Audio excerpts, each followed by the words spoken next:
Salam. Bu video təqdimatda Progress IMS Medical Online modulunun klinikalar üçün nəzərdə tutulmuş funksionallıqlarını ətraflı şəkildə təqdim edəcəyik. Sistemə daxil olduqdan sonra istifadəçi əsas səhifəyə yönləndirilir. Keçid alaq göndərişlər hissəsinə.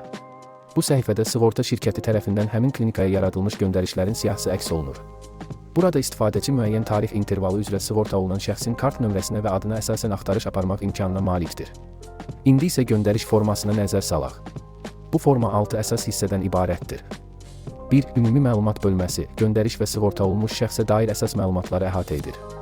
2. Təsdiqlənmiş xidmətlər, sığorta şirkəti tərəfindən göndərişə əlavə edilmiş xidmətlər bu hissədə əks olunur. Bu xidmətlər klinikanın sığorta koordinatoru tərəfindən təsdiqlənməlidir və onlara əlavə sorğu yaradılmasına ehtiyac yoxdur. 3. Diaqnoz düyməsi, göndərişə dair ilkin və yekun diaqnozların qeyd olunması üçün istifadə olunur. Əgər göndərişə son diaqnoz əlavə edilməyibsə, bu düymə qırmızı rəngdə göstərilir. Diaqnozları xəstəlikləri beynəlxalq təsnifatı 10 kodu və ya adı ilə axtarmaq mümkündür. 4. Xidmət sorğuları bölməsi, klinika tərəfindən sığorta şirkətinə göndərilən sorğuları və onlara aid statusları göstərir. Yeni sorğu yaratmaq üçün müvafiq formanın doldurulması tələb olunur.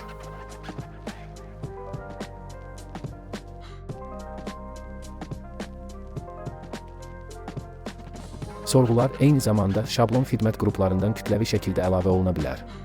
Sorğular 4 statusda ola bilər: yeni, təsdiqlənib, imtina olunub və icra olunur.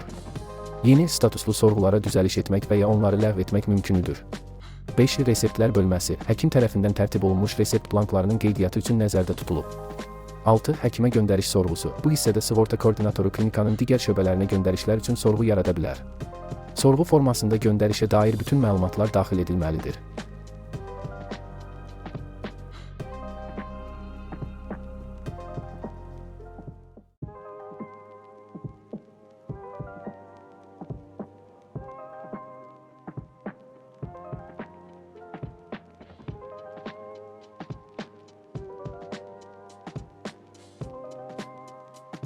Sığorta şirkəti sorğunu təsdiqlədikdən sonra istifadəçi yeni göndərişə keçid edərək xidmət sorğularını adi qaydada tərtib edə bilər. Sorğular menyusunun xidmət alt menyusunda klinika tərəfindən gün ərzində göndərilmiş bütün sorğular və onlara aid statuslar göstərilir. Bu səhifədə bir neçə göndəriş üzrə sorğuları eyni vaxtda izləmək daha rahatdır. Həkimə qəbul bölməsində sığorta şirkəti tərəfindən həkim qəbuluna dair daxil edilmiş sorğular əks olunur. Klinikanın tibbi koordinatoru bu sorğulara sistem üzərində cavab verə bilər. Təqvim menyusu vasitəsilə klinikada çalışan həkimlərin iş cədvəlini idarə etmək mümkündür. Burada yeni həkimi əlavə etmək və ya mövcud cədvələ dəyişikliklər etmək olar. Əgər etdiyiniz dəyişikliyin növbəti günlərə də şamil olunmasını istəyirsinizsə, iş cədvəlini şablonda dəyiş funksiyasından istifadə edin. Həkimi cədvəldən silmək üçün ləğv et düyməsindən istifadə edin. Əgər təqvimə əlavə etmək istədiyiniz həkim sistemin bazasında mövcud deyilsə, sığorta şirkəti ilə əlaqə saxlamanız tövsiyə olunur. Sonda elektron reyestr bölməsinə keçid edək. Akt bölməsi klinikanın ay ərzində sığorta olunan şəxslərə göstərdiyi xidmətləri nəzərdən keçirmək, düzəliş aparmaq və Excel faylı formasında ixrac etmək üçün nəzərdə tutulub. Reyestr qaralama statusunda olduqda xidmət siyahısında dəyişikliklər etmək mümkündür.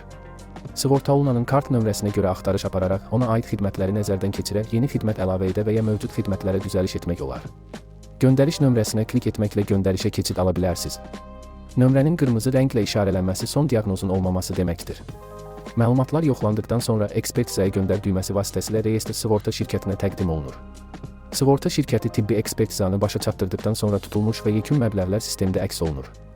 Aktı çap etmək üçün müvafiq düymədən istifadə edə bilərsiniz. Reyestrə dair əməliyyatların təsdiqlənməsi üçün sistem tərəfindən sığorta şirkətinə və klinikaya elektron poçt vasitəsilə bildiriş göndərilir. Hörmətli həmkarlar, siz bu video təqdimatda Progress IMS Medical Online modulu vasitəsilə sığorta şirkəti ilə klinika arasında tibbi məlumatların elektron şəkildə ötürülməsi və idarə olunması üzrə funksionallıqlarla tanış oldunuz. Modulun məqsədi iş proseslərini avtomatlaşdırmaq, şəffaflığı artırmaq və tərəflər arasında qarşılıqlı əlaqəni daha da səmərəli etməkdir. Diqqətinizə görə təşəkkür edirik.